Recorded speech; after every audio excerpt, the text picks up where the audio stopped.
Aujourd'hui, je peux le dire, on est tous des cons. Finés. Bah oui, il fallait bien que je fasse un petit jeu de mots quand même, parce que vous êtes confinés depuis un petit moment. Nous, ça a commencé à partir du 1er avril. Et puis, j'ai pas fait de blague du 1er avril. Alors, bon, je pouvais bien faire un petit jeu de mots, hein, vous m'en veuillez pas.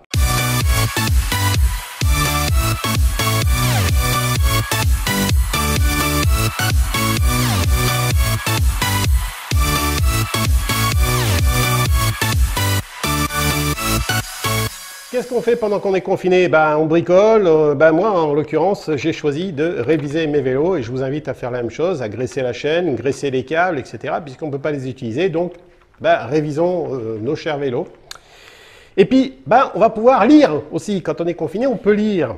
Et je suis tombé sur un article très intéressant qui m'a été envoyé par, donc ça vient de paraître, hein, par Bike Echo 89. Bike Echo, c'est un magazine destiné aux professionnels, sur lequel, voilà sur quoi je suis tombé.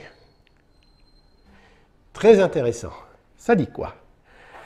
Ça dit que débrider un vélo assistance électrique, un VAE, pour éviter que l'assistance ne se coupe à 25 km/h, est une pratique interdite par la loi. Les contrevenants risquent désormais 1 an de prison et 30 000 € d'amende. Les fabricants de kits de débridage encourent, quant à eux, une peine jusqu'à 2 ans de réclusion. Vous avez bien entendu, les fabricants de kits de débridage encourent, quant à eux, une peine jusqu'à 2 ans de prison. C'est-à-dire que la personne qui va vous vendre ou la personne qui va fabriquer ce type de kit de débridage risque 2 ans de prison. Vous voyez un peu où c'est que je veux en venir? On va parler de nos VAE surpuissants, c'est-à-dire que quand vous achetez par exemple en France un kit électrique qui dépasse les 250 watts et les 25 km/h, vous en tant qu'acheteur, vous risquez 1 an de prison et 30 000 € d'amende, et le vendeur risque la même chose, voire même 2 ans de prison, parce que je vous laisserai le texte, de lire complètement le texte, je vais vous le faire sur ma page, je vais vous donner le lien, et je trouve ça tout bonnement ignoble. Tout simplement parce que vous êtes plusieurs milliers aujourd'hui à rouler avec des VAE qui ne sont pas dans les normes, qui dépassent la vitesse de 25 km/h et de 250 watts. D'accord? Donc ça, vous savez déjà, grâce à ma dernière vidéo, je vous mets le petit lien en haut, donc que vous n'êtes plus assuré en tant que vélo. Okay, et puis que vous n'êtes plus du tout assuré si vous roulez sur un vélo dont le contrôleur est supérieur à 250 watts. Parce que la vitesse encore de 25 km/h, c'est difficile à bien doser hein, par nos amis en bleu. Par contre, les 250 watts, c'est marqué sur le contrôleur. Donc, je vous avais donné quand même pas mal d'informations. Là, maintenant, c'est simple. C'est non seulement, il va y avoir une chasse aux sorcières pour les gens qui n'ont pas un véhicule électrique qui soit dans la norme, mais en plus, le revendeur en France risque jusqu'à 2 ans de prison et certainement 30 000 € d'amende. Je n'ai pas encore complètement détaillé le texte, mais c'est ça quoi. Juste une petite pause pour dire que lorsqu'on parle de kit de débridage, ce n'est pas uniquement les kits électroniques qui permettent de faire avancer plus vite un moteur, tel que le proposent certaines marques, c'est tout ce qui est débridage ou tout ce qui permet à un vélo de dépasser la norme des 25 km/h et 250 watts. C'est tout cet ensemble. Oh, ça craint. Ouais. Alors, je trouve ça quand même assez rigolo. C'est que vous achetez un scooter qui fait du bruit, qui pollue, qui roule à 45 km/h, qui vaut 1 000 €, vous avez le droit, il n'y a aucun souci. Hein. Vous pouvez l'assurer, il sera immatriculé, il n'y a aucun problème. Vous avez un vélo électrique qui dépasse 25 km/h, donc on va dire 30 km/h, ou même 35, qui ne pollue pas, qui ne fait pas de bruit. Et là, vous risquez 1 an de prison, 30 000 € d'amende. Et le mec qui vous l'a vendu, il risque 2 ans de prison et il n'y a pas précisé le montant de l'amende, mais qui sera certainement 30 000 € aussi. Ce qui fait que tous mes petits copains en France qui vendent aujourd'hui des kits sont responsables pénalement. C'est-à-dire que tous mes concurrents et en même temps copains qui sont en France risquent d'avoir 30 000 € d'amende et 2 ans de prison.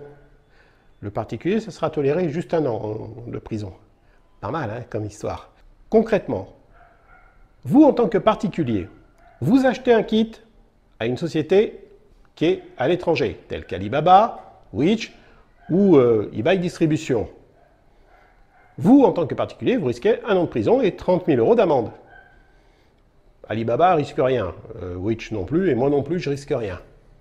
Par contre, mes petits copains qui sont en France, eux, ils risquent un max. Vous voyez ce que je veux dire par là?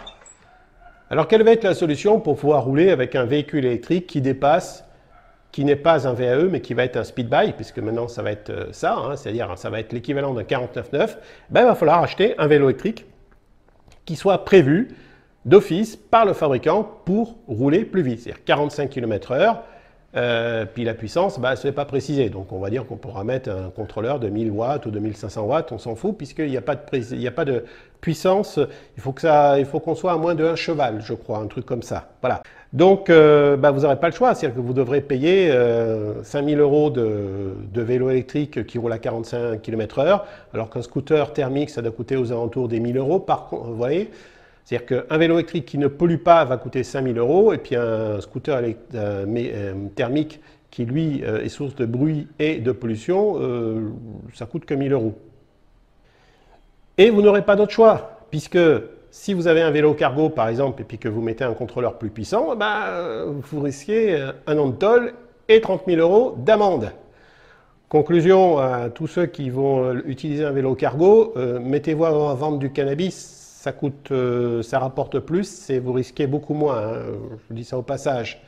Non mais franchement, j'ai vraiment l'impression qu'on marche sur la tête.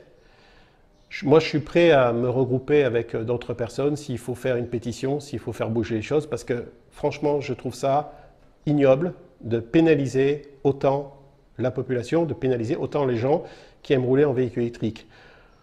Qu'on adapte la réglementation, qu'on fasse en sorte que les gens puissent s'assurer, rouler en toute sécurité, qu'on leur dise de mettre des équipements de sécurité dès que ça dépasse une certaine vitesse. Je suis entièrement d'accord à ce niveau-là, parce que c'est vrai que dès qu'on dépasse 25 km/h, mettre un casque, mettre des gants par exemple, c'est quand même pas mal.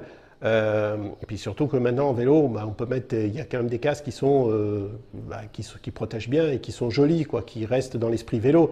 On n'est pas obligé de s'habiller comme un motard entre guillemets pour rouler en vélo électrique, même si celui-ci roule à 45 km/h. Vous voyez, autant là-dessus, je suis entièrement d'accord pour qu'on fasse une réglementation qui protège les gens, qui leur impose certaines choses en termes de sécurité. Autant systématiquement 1 an de prison, 30 000 € d'amende, 2 ans de prison, 30 000 € d'amende. Non, non, non, il faut qu'on arrête. Il faut vraiment qu'on arrête. Parce que là, on marche sur la tête. Encore une fois, je le dis, il vaut mieux vendre du cannabis dans ce cas-là.